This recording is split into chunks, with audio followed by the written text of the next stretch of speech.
Good Saturday evening, Tallahassee. I'm meteorologist Jay Carstens in the FSU Weather Center with a 5 o'clock update on the approaching Hurricane Irma. We wanted to start off updating you guys on some of the changes to Florida State operations. As we noted at 2 p.m., FSU is now closed through Friday, September 15th, so all classes will be canceled. But FSU recently announced they will be opening a facility starting on Sunday for any off-campus students concerned about their ability to weather the storm in their own residences. So this shelter will remain open until an all clear is given by the university. An FSU ID will be required for entry as well as pre-registration, which you can do at this link below. So if you want to pause the video at any point, check out this link and you'll be able to register with some of your basic information like your FSU ID number and anything like that.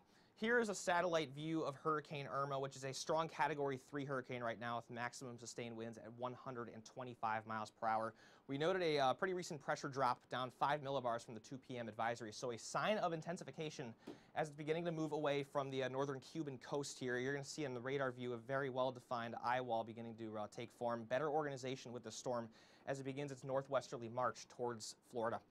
Of course, this was influenced by the rapid intensification of Category 4 Hurricane Jose. Sort of helped it to further steer off to the west through the Florida Straits here. Here's the radar now. We have imagery of the eye now from the Key West radars. It's beginning to track towards that area. And again, you see this very well-defined band of heavy, heavy rain just around the eye of the storm. This is where our most intense winds are, but we are seeing hurricane force winds as high as 70 miles out from the center of the storm here. So, of course, even if you're all the way up in South Florida, that is really a pretty threatening situation here, as we could be seeing tropical storm force winds capable of structural damage, power outages, and of course life-threatening storm surge. We move up a little bit further north and some very heavy rain bands now moving through Broward County. We actually noted a tornado in my hometown of Weston within the last hour or so. Heavy rain bands also moving up towards Port St. Lucie, up towards Vero Beach, the Melbourne area.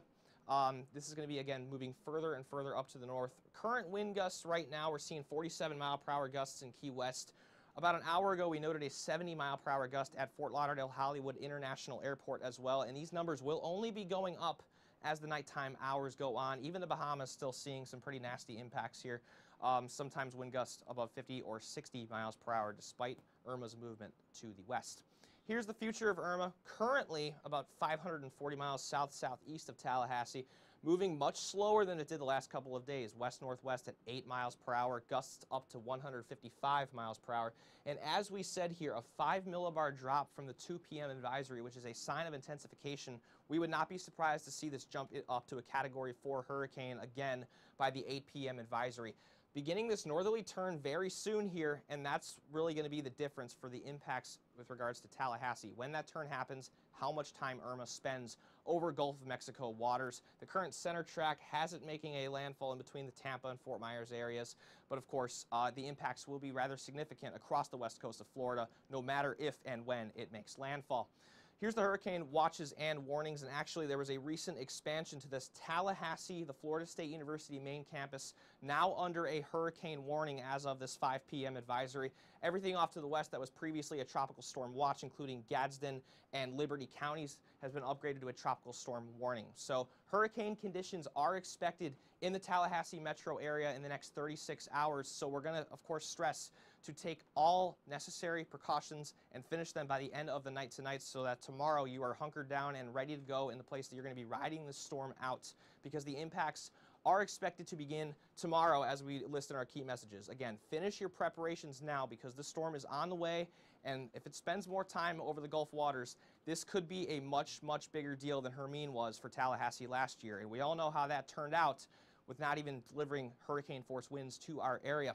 Impacts are to begin Sunday late in the afternoon and into the nighttime hours. Monday is when the worst of the storm is going to be coming our way. We could be seeing Category 2, potentially even higher intensity, once again depending on how early it makes that northerly turn. Widespread power outages are a likelihood here, no matter how intense the storm may be and no matter how far it is from our immediate area. Once again, we are expecting hurricane force conditions within the next 36 hours here in the Tallahassee metro area. We're going to have continued updates through the rest of the night and into the entirety of the weekend as Irma makes its approach, so stay tuned with us here at FSU Weather for all the details.